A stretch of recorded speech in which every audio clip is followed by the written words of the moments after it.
Nou ja, dis weer daai wonderlike geleentheid op Sondagmôre, terwyl dit so heerlike vroeë herfs begin winter daar buitekant is. Welkom in die huis van die Here. Ons vertrou dat die Here se woord ons sommer lekker warm sal maak.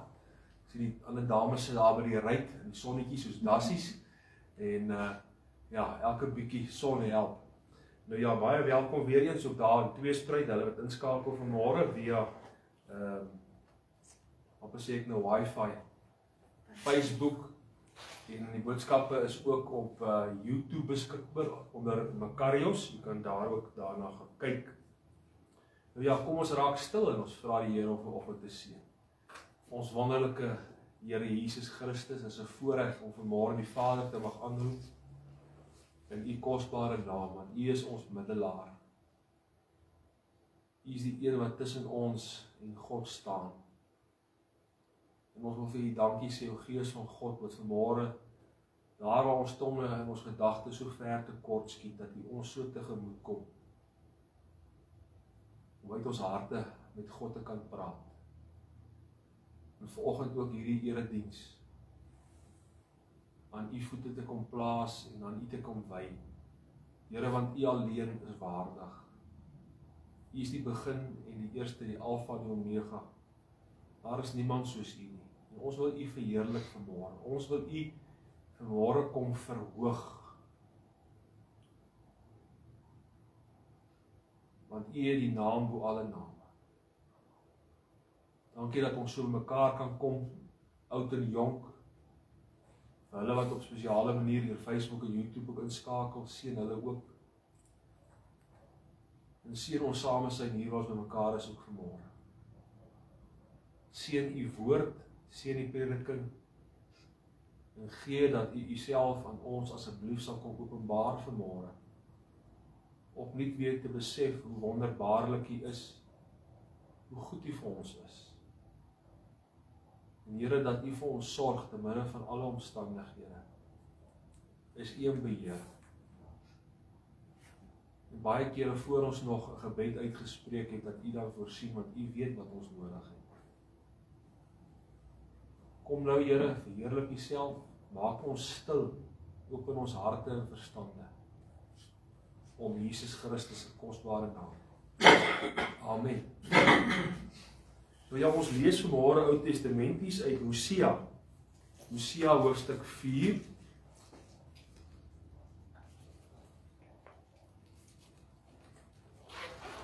Rondom die diepe bederf van die volk, die afvalligheid van die volk. Hosea 4, ons gaan nie daai eerste 10 verse saam lees, maar u kan gerus maar Hosea, daai hele gedeelte gaan lees, om maar net weer te sien wat 'n verskriklike gevolge dit het as die volk van God afdwaal, en afgodediens en alle dergelike dinge betrokke raak by, te sien hoe God onttrek, terugstaan, dat hulle self moet bekeer. Want hulle was wederstrewig, hulle was afvallig, en hulle het 'n naam gekoppel aan afgode.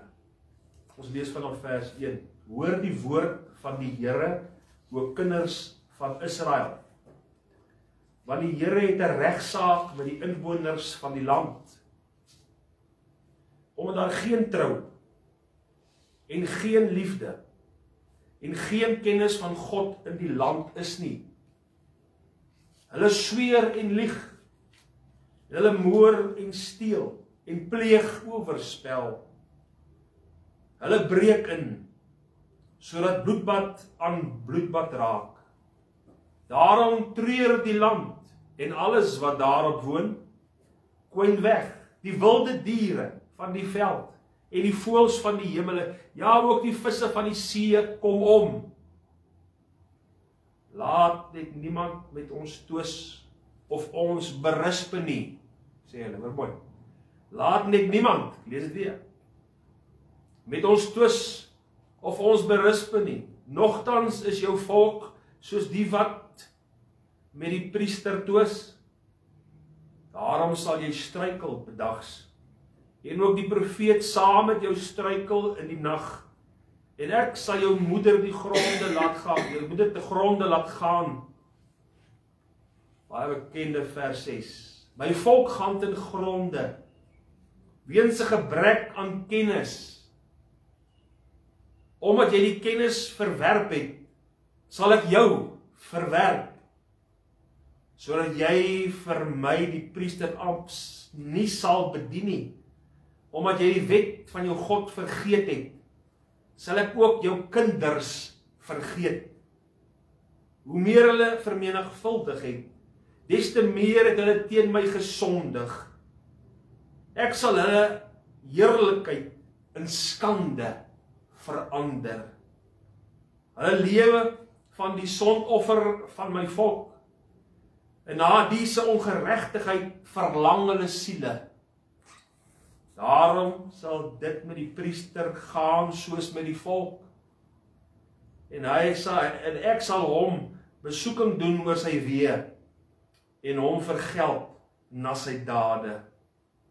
Dan sal hulle eet, maar nie versadig word nie. Hulle sal hoereer, maar nie uitbreek in menigte nie, want hulle het die nagelaat om die Here te vereer. Tot sover die woord van die Here. Hoor, sê vers 1, die woord van die Here, ook kinders van Israel, want die Here het 'n regsaak met die inwoners van die land. Ek wil vanmôre met u praat oor die regsaak van God. Ons het in die afgelope tyd hier in die gemeente, maar ook met die Bybelstudies, veral oor die woordjie regverdigmaking gepraat. Myself ook Dominee Reed het ook verduidelik hoe die woordjie regverdigmaking of regverdigheid praat oor juis oor, dis 'n amper sê ek nou militaristies, maar dis 'n geregtelike term wat in howe geskied om regverdig te klaar, om jou skuld kwytgeskel te word, om onskuldig bevind te word. Maar hier het ons te doen met 'n regsaak van God. In hierdie gedeelte sien ons praat hy oor die bewoners, maar ook die volk Israel, dat hulle die weë van God verlaat het. En agter ander vlees en agter afgode aangegaan het. Hulle is so arrogant en sê, dat hulle nie mag berus word nie. Dat hulle nie teëgespraak of teëgegaan moet word in hulle valsheid en in hulle sonde nie. Arrogant. Selfs die priesters, waar lees ons in hierdie gedeelte, word oor dieselfde kam geskuur. Hulle wat onskuldig is aan hierdie dinge, moet ook ly as gevolg van die volk. Dit moet hulle ook swaar gaan as gevolg van die volk. En dan die ander priesters, wat ook maar agter afgode aangaan. Wat ook maar valsheid verkondig, om die mense te probeer sis by die oor, en te probeer om daardie manier die mense by mekaar te kry. In plaas daarvan om te bly by die woord van God, en die woord van God te bedien en te preek, tot die redding van siele en tot die redding van hierdie volk, uit hierdie verskriklike omstandighede, want God het sy heerlikheid onttrek van hulle. Selfs die natuur ly, die vel, die vee, die visse van die see, die voëls van die hemel, alles ly as gevolg van die wederstrydigheid en die sonde van die volk. En vriende, hierdie gedeelte is opgeteken vir ons, dat ons daaruit sal moet leer. Want dit is die toestand van die wêreld op hierdie oomblik. Dit is beslis ook die toestand van die volk van Suid-Afrika. Maak nie saak of hy nou wit of bruin of swart is nie.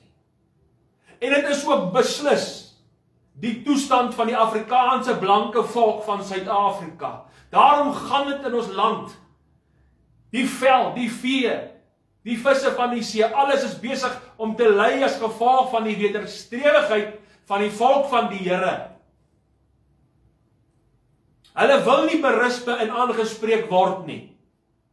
Kerke se deure word toegemaak. Daar waar daar nog dominees is, waar die mense streel by die gehoor en lekker boodskappe bring en lekker kerk hou, gaan daar nog mense. Maar hulle wil nie berispe word nie, hulle wil nie aangespreek word op hulle verkeerde lewens nie, wil nie aangespreek word die afgedwaalheid van God en sy raad nie. Dan kom hulle in opstand teen die predikante. En kerke maak toe, predikante word afgedank. Want hulle wil nie hoor wat die woord van God vir hulle sê nie. En nou herinner die Here terwyl ek hier staan met daai kosbare vers, want wanneer my volk hulle bekeer, dan sal ek hulle land genees, verklaar die Here. Ek glo, te midde en ons is nie onbekend nie. Almal van ons lees die koerante, daar nog koerante is. Ons kyk na News24, ons sien die berigte op die wêreldberigte. Hoe chaos dit is, hoe chaos die politiek in ons eie land is. Maar ek glo met my hele hart as die volk van Suid-Afrika terugkeer na God met berou om vergifnis van sonde te verkry, kan God in 'n oomblik in 'n oogwink weer hierdie land van Suid-Afrika se lot verander.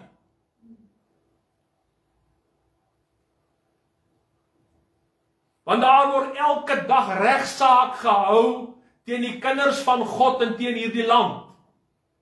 Daarom dan hierdie tema vanmôre, die regsaak van God. Hoor die woord, o Here, kinders van Israel, want die Here, verwys dit na die Here, die God die Vader, het 'n regsaak met die inwoners van die land.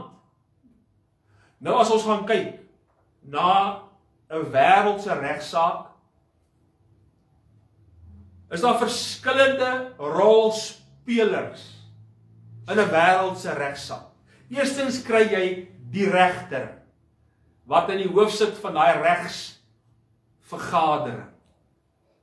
In ons geval is dit God die Vader wat sit op sy troon in die heerlikheid in die hemel. Dan kry jy die aanklaer. Die Bybel noem hom ook die aanklaer van die broeders. In ons situasie is dit die sielevyand, die Satan self. Wat doen die aanklaer? Hy bring 'n beskuldiging in teen die een wat aangekla word.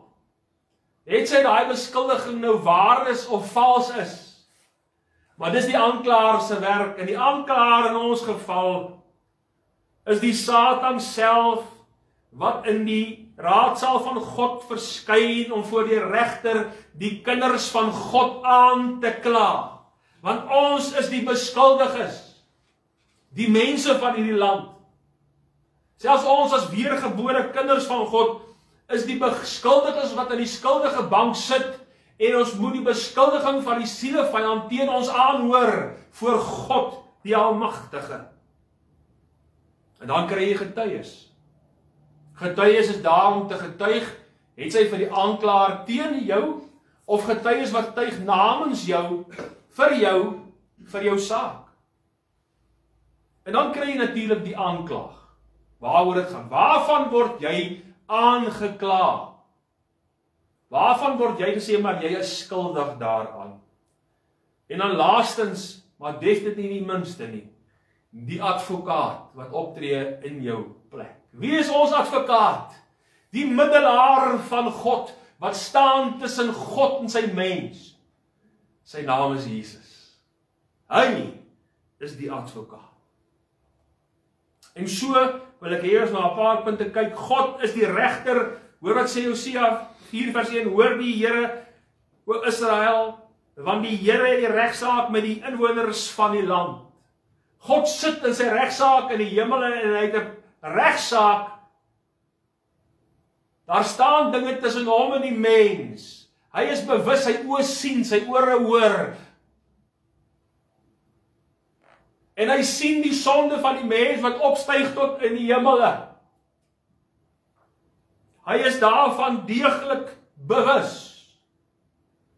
En as regter lewer hy elke dag 'n regsaak, 'n uitspraak. En baie kere vind hy ons as kinders van die Here ook skuldig op baie sondes wat in ons lewens weggesteek word en gedoen word. Die Satan in Job 1 vers 6 en op die dag toe die Seun van God kom om hulle voor die Here te stel, het die Satan ook onder hulle gekom. Die enigste uitgeworpe engele van God, die Satan wat kan terugkeer. Die seuns van God praat van die engele daar. Dus die Satan oordaag om wat te doen? Sy aanklaarswerk te doen. Soos in die geval met Job, ons ken die bekende Job. Here, hy sê vir die aanklaer, gee ag op jou knegt Job.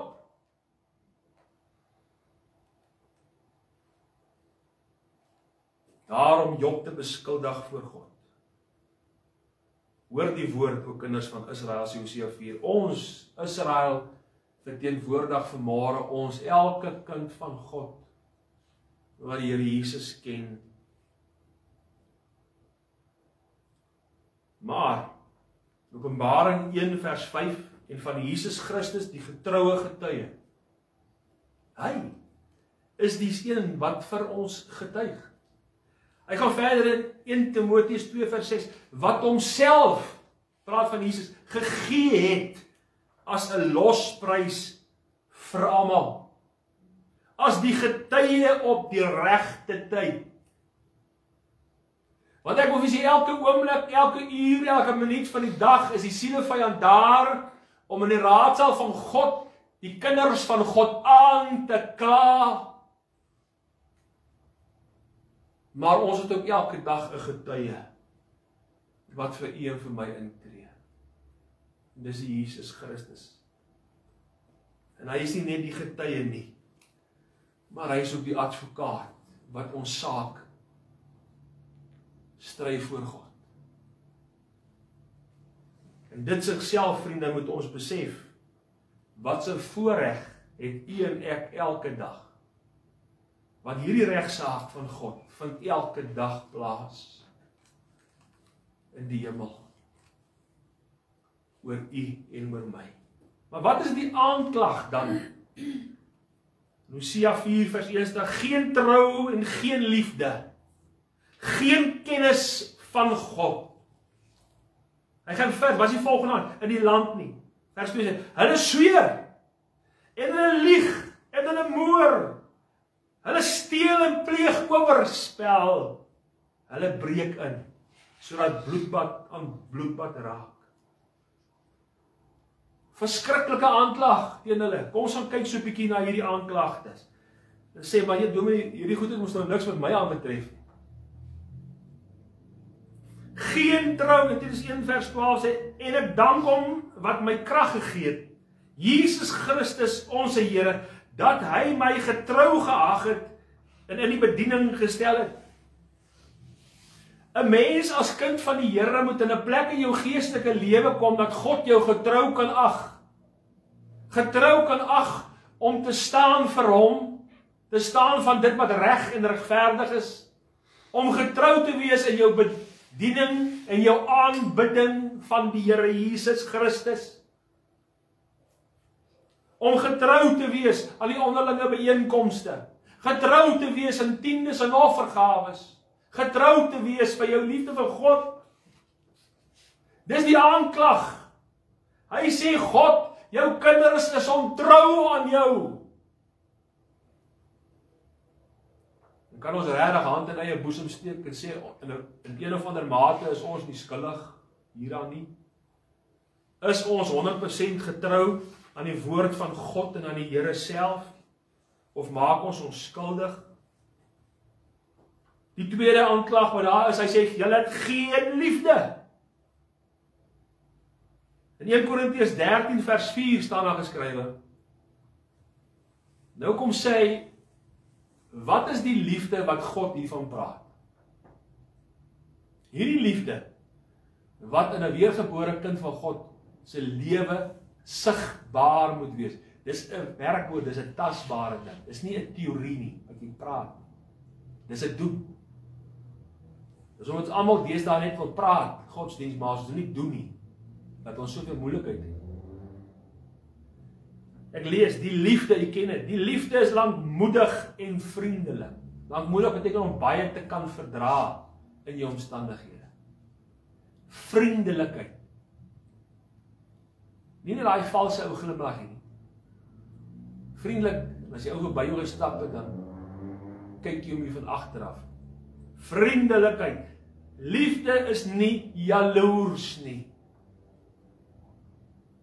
Die liefde praat nie groot nie. Mense kry vandag al is groot praters. Weet ek het so groot vis gevang. Groot praters op baie gebiede. Weet jy, hulle baie mooi opgelet. Dit is eintlik so groot, maar ons is so. Groot pratery, wat eintlik ook maar neerkom op lieg. Is nie opgeblaas nie. Die hele tyd, ek wil amper sê 'n dikbek rond te loop, so ou mense te gesê. Opgeblaas. Opgeblaas gaan dit ook dat jou gesindheid so verkeerd is dat jy dink jy is beter as ander. Dis opgeblaas in jouself. Handel onwelvoeglik nie. Daar sekere reëls en regulasies van hoe 'n mens moet optree in die samelewing. Maar ons steur ons nie daaraan nie, ons verwerp reëls en regulasies. Soek nie sy eie belang nie. Is dit nie die teken van ons tyd nie? Elkeen is net vir homself en die duiwel vir die res, soos die gesegde gaan. Word nie verbitter nie.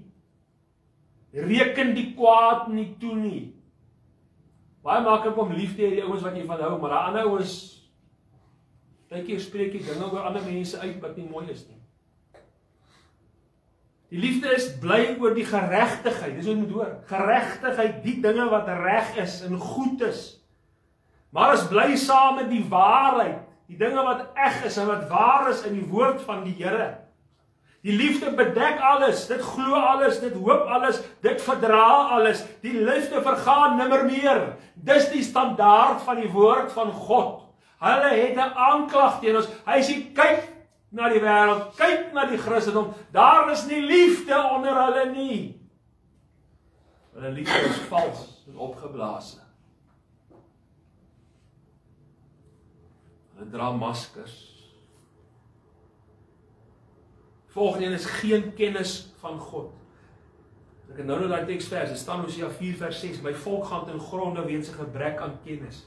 Waaroor gaan dit? Die mense ken nie meer die Bybel nie. Dis hoekom daar predikante, pastore en dominees kom en hulle staan op kans as die Bybel is daar en hulle sê en hulle raak dinge kwyt en die mense eet dit op vir soet, want hulle glo dit wat die dominee het mos nou gesê, maar hulle weet nie wat staan in die Bybel nie. Ek sê in hemelsnaam, skryf hierdie teksverse neer wat ek hier vanmôre vir u noem. As jy nie alles vinnig genoeg kan neerskryf, jy gaan op YouTube en trek hierdie boodskap, gaan skryf dit neer, gaan lees dit weer, gaan kyk, dis wat die woord van God sê, nie dominee Johan nie. Meet die woord van God volgens sy standaard, dat ons kennis van God om te kan sien, wie is die God wat ons aanbid, want dan sal ons nie met al hierdie probleme, met al hierdie aanklagte sit teen ons nie. Want dan besef ons wie is die God wat ons aanbid, 'n reën en 'n heilige God. In Titus 1 vers 16, hulle bely dat hulle God ken, maar hulle verloon hom deur die werke. Ken God. Daar waar ons voete is en daar waar ons hande mee besig is, dit verlei, dit is misleidend. Dit verloon God, omdat hulle gruwelik en ongehoorsaam is, en ongeskik vir elke goeie werk. Ongehoorsaam aan wat God van ons verwag. Ons ken God nie, omdat ons sy woord nie ken nie. Want in hierdie kosbare blaaie wil God homself openbaar aan die nietige mens. Die inhoud van hierdie kosbare boek, dis hoekom die sielevyand alles in sy vermoë doen.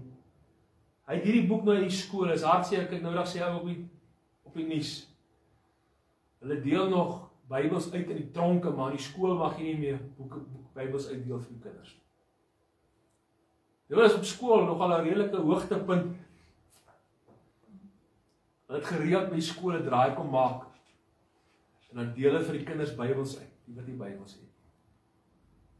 Ja, die Bybel. Daar die weermag, toe ons in die weermag as bos toe gaan, het hulle vir jou 'n Bybeltjie gegee, wat jy kan lees, daar op die grens.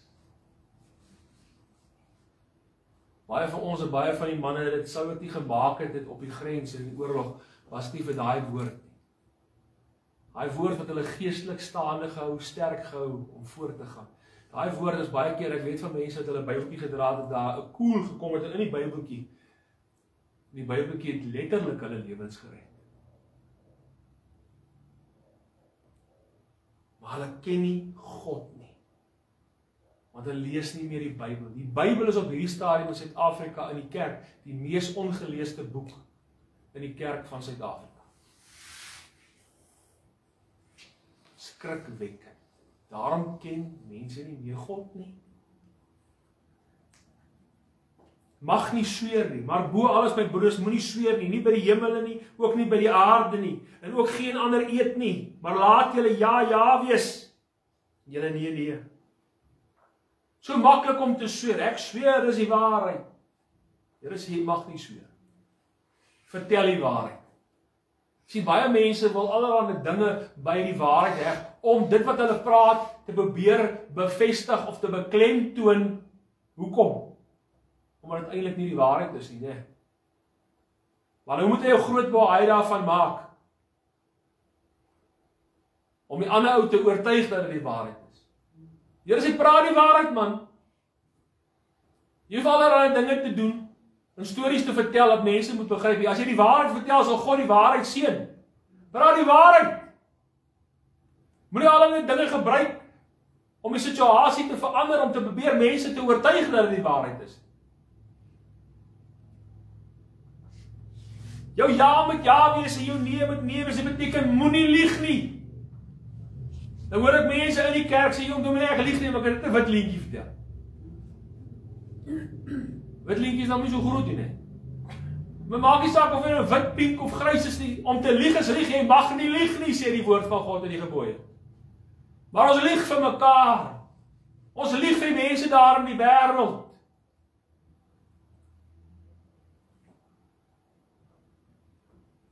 Moord. So, ek het nog nooit iemand doodgemaak nie. Hoor dit sê, 1 Johannes 3 vers 15. Elkeen, hoor mooi, elkeen wat sy broeder haat, is 'n moordenaar.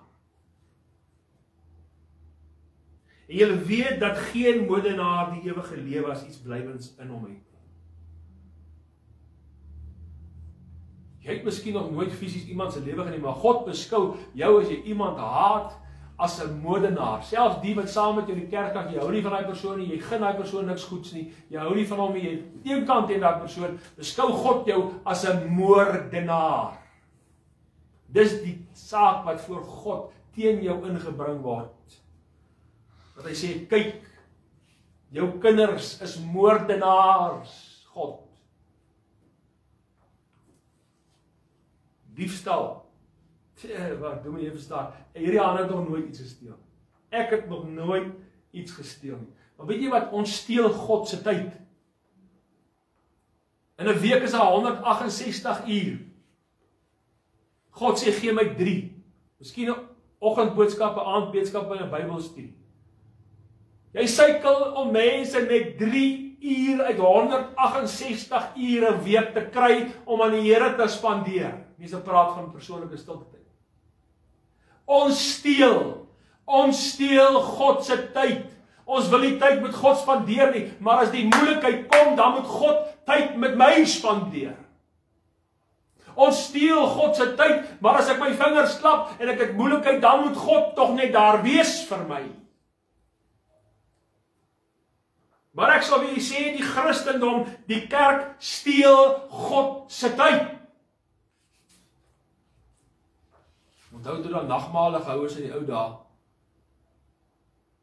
Want hulle opgetrek met die waans, hulle het laat gemaak, en ek dink het amper vir 'n week of wat, week 2 weke voor die tyd, voorbereidingsdienste gehad, nagmaal gehou, na daai 2 weke, en dan het hulle nog in na die tyd, amper 'n week nog na betragting gehad. Ek wil amper sê, dit was 'n week, amper 'n maand van samekoms in die ou dae. So ernstig was hulle om die Here te dien en om nagmaal die gebruik van die nagmaal. Nie eens te praat van Pinkster nie. Hy sê vir God, kyk na jou kinders, kyk na jou kerk, hulle steel jou tyd. Wat steel ons nog? Steel die tiendes. God sê, bring jou hele tiende in offergawe na die skatkis van jou. Baie maklik, ek wil nie geld praat, maar vriende, ons steel God se geld. Sê ou sê vir my, maar ek het vir hierdie geld gewerk. My salaris. Dan vra ek vir wie het jou die hande gegee om vir daai werk te werk? Wie het jou die verstand gegee om te kan dink en die werk te doen? Dis God. En nou wil jy jouself toe eien. Vriende, so kan ek baie dinge opnoem. Ons is diewe, ons steel van God. Dis die aanklag. Oorspel, noem my daar in die gedeelte. Matteus 5:28 sê, maar ek sê vir julle dat elkeen wat na 'n vrou kyk, om haar te begeer, reeds in sy hart met haar egbreek gebring. Dominee, ek het nog nooit 'n egbreker gewees, ek het nog nooit by 'n ander vrou of by 'n ander man ingegaan nie. Of enige ander mense seksuele omgang gehad behalwe my vrou nie. Meneer, mevrou, as jy na 'n man of 'n vrou kyk, en dan kom iets in jou kop oor daai vrou of daai man, sê die Here, jy's 'n egbreker en jy's 'n egbreekster. Dis die aanklag teen die manne en die vroue van God ook. So ek wil dit nie sê nie. Een oomblik ek sê, dominee, kyk net op die menu, maar gaan huis toe. Jy is 'n egbreker. Jy pleeg egbreek met jou oë en met jou hart. Omdat jy na ander vlees verlang behalwe die vlees waarmee jy getroud is. Oorspel. Maar ek dank God vir die advokaat Jesus Christus. Ja, daar is net een God, een middelaar tussen God en die mens, en dit is Christus. Wat is die voorreg? En daar's geen vergifnis wat plaasvind, behalwe deur die bloed van die lam. En vriende, as u en ek verkeerd opgetree het, as ons gesondig het, as daar 'n aanklag teen my by God ingedien kan word, het ek en jy die voorreg om na die voete van die lam van God te gaan en sê, vergewe my, was my in die bloed van Jesus en reinig my van alle ongeregtigheid. Dis dan, want daai sonde vergewe word. Dis dan dat daai ongeregtigheid verwyder word. Dis dan wat daardie skuld, wat die skuldeienaar, die Satan my oor aankla, weg uitgewis word. Waar God deur die bloed van sy seun my regverdig, onskuldig verklaar. En vir die sielevyand sê, gaan weg. My kind is onskuldig van die dinge wat jy voor my wil doen. Want hy is gewas deur die bloed van die lam. Dis hoekom laastens Matteus 26 vers 28 sê, want dit is my bloed, die bloed van die Nuwe Testament, wat vir baie uitgestort word tot vergifnis van sonde. Wat 'n aanklag is daar teen u en my? Hier's maar 'n paar wat die genoem word. Daar is geen sonde te groot of te klein, selfs dingetjies wat ons reken, soos 'n wit leentjie en dinge wat ons doen en sê wat ons reken, ons is nie skuldig aan nie. O, vriende, ek wil weet jy waar ons sou doemwaardig gewees het, ons sal verlore gewees. Ons sal moes hoor van die regter, jy skuldig, gaan weg van my. En daar kom 'n dag, want baie voor God sal staan, Matteus 7 vers 22, sê, Here, ons het geprofeteer, duiwels uitgedryf, siekes gesond gemaak. En dan sê die regter, gaan weg van my, ek het julle nie geken nie. En hulle is geneem deur die engele in die poel van vuur gewerp. Verskriklike gedagte. Was jy al by die lam? Was jy al by die advokaat Jesus Christus? Om regverdig verklaar te kan word. Om eerstens sy kind te mag wees. Maar ook tweedens, dag vir dag. Jy sê baie keer moedswillig, baie keer onwetend. Ons is nie volmaak nie. Maar as ons fouteer, dat ons na die lam sal gaan en vergifnis kry, dat ek nie voor God geroep sal word. En die Satan sê, kyk Here, kyk waarom is jou kind skuldig.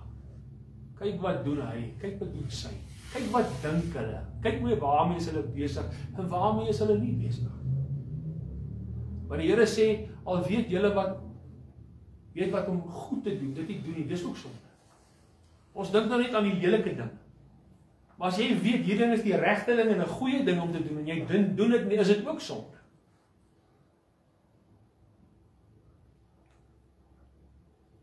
Daar is regsaak in die hemel elke dag, waar die sielvyand die kinders van God aankla. Gaan buig voor die lam, gaan roep jou middelaar aan Jesus Christus. Alleen hy kan jou onskuldig laat verklaar. Maar as mense hierdie proses nie toepas nie, vriende, dat die land tot niet gaan. Dat die vee, die veld, die voëls, die visse van die see swaar kry, doodgaan, armoede, droogte, pessiektes. Want die sonde van my volk is groot. En dan vra hulle nog ewe, waarin het ons gesonde? Hier kom die woord in Hosea 4, en noem het 'n paar. Want die Here het 'n regsaak, omdat daar geen trou, en geen liefde, en geen kennis van God in die land is nie. Hulle sweer en hulle lieg, vers 2. Hulle moor en steel en pleeg oorspel. Hulle breek in, sodat bloedbad aan bloedbad raak. Daarom treur die land, en alles wat daarop woon, koin weg, die wilde diere van die veld en die voëls van die hemel, ja, ook die visse van die see, kom om. En kyk nou die gesindheid wat ons nog durf om te hê. Laat niemand met ons twis of ons berisp nie. Nogtans is jou volk soos die wat met die priester twis. Vriende, ons moet besef wat is besig om in die hemel op hierdie oomblik te gebeur. En of jy dit nou wil weet of nie wil weet nie, as mens, en meer spesifiek ook as kind van die Here, daar is 'n bose aanklaer, en glo vir my, hy staan voor God, en hy wil, en hy kan jou naam daar noem. Ons moet 'n geregtigheid lewe. Dis die bloed van Jesus, wat my regverdig verklaar, my skuld vereffen, sodat ek sal oorgaan. Jy is onskuldig. Nie op grond van wie ek is en wat ek is nie, maar alleen op grond van die bloed van Jesus Christus. Kom ons koop die tyd uit, vriende, en besef wat agter die skerms aangaan. En ons nie maar net handjies gevou kan sit, ons water op ons akker laat loop, en ons dink alles is maar net goed nie. Wat sê die Engelsman? Ag, alles net honkie dory. Wat sê ek sê? Wie is die Afrikaans daarvoor? Help. Net om ek ken nie ook 'n ander Afrikaanse woord vir daai. Wat so moet klop? Dit gaan nie net altyd klop disselboom. Ja, daar kom 'n mooi Afrikaanse woord, né? En glo vir my, as hy gaan grawe met sy vuil vingers, hy soek en hy kry iets. Almal is dit om baie keer dinge wat mooi lyk voor God te hou. 'n Aanklaer wil jou aankla. Maar is tyd, laat ek na die advokaat Jesus Christus vlug, wat my voorspraak, ja, my middelaar, my verlosser en my salig maak. Maar sy bloed alleen my kan vrykoop. My kan regverdig verklaar. Mag die Here ons help om in sy geregtigheid te staan. Maar vriende, ons help nie ons staan aan nie, ons moet dit leef. Ons moet in regverdigheid en geregtigheid lewe. Dat ons nie skuldig sal bevind word. Kom ons bid saam. Jesus, baie dankie vir die voorreg dat U ons advokaat, ons middelaar is. En Here, ek is so dankbaar vanmôre. Dit maak nie saak wat die siele vyand in sy boosheid, hy vuur blaas teen ons voor God die Vader, alles probeer om ons name te beswadder en te onteien. Dat ons voorspraak, ons verlosser Jesus Christus, vir ons onskuldig kan laat bewys, op grond van die vergifnis deur sy bloed. Ag Here, help ons as kinders van God, om sorgvuldig deur woord en deur daad regverdig te lewe. Laat ons so sal lewe, dat daar nie iets teen ons sal wees nie. Maar laat my lewe deur woord en deur daad tot eer van God sal wees. Ja, soos Job, gee ag op jou knegt Job, en daar was niks teen Job nie. Inteendeel God se vertroue en uitspraak teen Job was so groot, en die sielevyand toegelaat. Deur al daai ontberings het Job nie een keer teen God gesondig. Here, ons kan nie roem daarin dat ons as Jobbe is nie. Want ons is vol foute. Ons is vol tekortkominge. Hoe maklik struikel ons, hoe maklik val ons nog, hoe maklik doen ons nog sonde. Ag Here, gee dat hierdie boodskap wat ons sal besef, dat hier is ernstige dinge agter die skerms ook besig om te gebeur. Elke dag, elke oomblik, elke uur. En dat ek die verantwoordelikheid sal opneem om aanspreeklikheid te neem vir my lewe, vir my woorde, my dade en my denke. Dat ek regverdiglik voor my God mag lewe. En dat sy seën op my en my kinders en my kindskinders kan wees. Ere vir U kosbare naam. In Christus Jesus naam bid ek dit. Amen. Baie dankie vriende, die Here seën u en gaan dan in sy vrede